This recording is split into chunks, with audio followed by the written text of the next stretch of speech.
બાપુ એ બાપુ mummy ભેગું જાવું દીકરા હે હાલાય આવતી રાય આવતી રે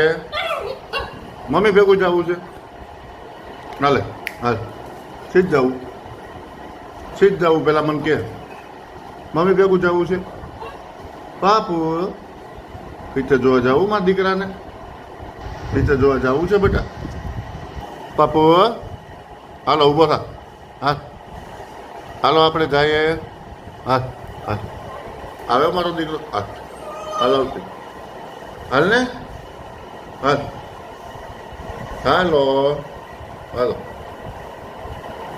સીધ જવું હે સીધ જવું બાપુ હાલ હાલ હાલ હાલ હાલ